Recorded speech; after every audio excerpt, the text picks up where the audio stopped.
¿Qué pasó, mijo? ¿Qué traes? ¿Te dejaron solos?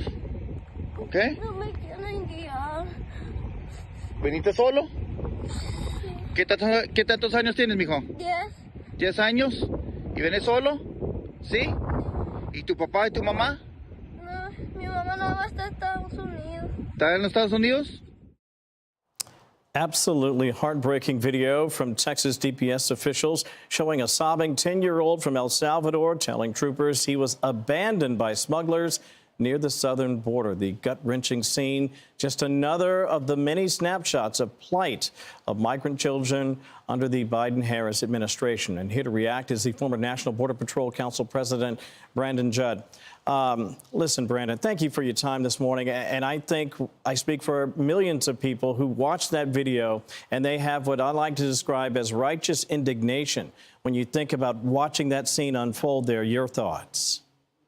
Yeah, and they should have righteous indignation. This is absolutely monstrous. I have personally recovered hundreds of children that have been left behind by smugglers. I have personally recovered an infant that was left on a trail as a distraction so that smugglers could get other people across, that if we wouldn't have found that infant would have died. I have personally found countless bodies, dead bodies that were left by smugglers to die in the desert. This is something that Border Patrol agents see all the time, and it's absolutely disgusting knowing that if we had proper policy, this goes away. We don't have to worry about children dying in the desert. We don't have to worry about smugglers leaving children if we had the proper policy that would allow us to go after the smugglers, and if we stop this catch and release. If that goes away, this all goes away. You nailed it on the catch and release, because this is one of those circumstances where if ultimately we continue to sort of wink and nod and not really get engaged in a policy that puts some teeth behind enforcement,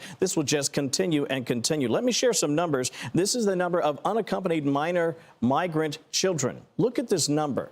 291,000 plus have not received a notice to appear in court, and that was as of May 2024, as we are now streaming headlong into 2025. That is a ghastly number, Brandon, because it means that there are hundreds of thousands and perhaps even more children out there that we have no idea where they are and to whom they've been placed.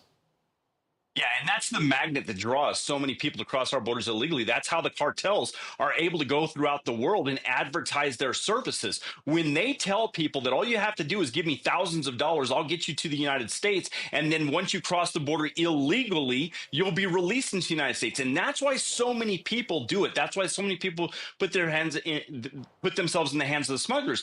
And when you look at policy and when you look at how this all goes away, when you stop releasing people into the United States, when you stop rewarding them for violating our laws, the numbers drop exponentially. When President Trump implemented Remain in Mexico, we saw our numbers drop to 45-year lows, numbers that I had never seen before in my entire career. And so we have to look at that. Now, Kevin, I'm confident that President Trump is going to do an absolutely great job on the border. We've seen it before, but what I'm worried about is I'm worried about into the future. What happens when he's out of office? If we don't get Congress to pass laws to close all of the loopholes that allows a president to release people into the United States, then this is going to happen again. And we can't we can't do that. We can't enrich smugglers based upon policies and loopholes in our laws. No, I think that's spot on. And obviously there's going to be some change brewing, as they say, come January with the new president once again trying to make things right for the millions and millions who've been hurt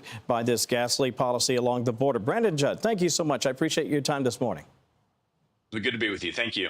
I'm Steve Ducey. I'm Brian Kilmeade. And I'm Ainsley Earhart. And click here to subscribe to the Fox News YouTube page to catch our hottest interviews and most compelling analysis.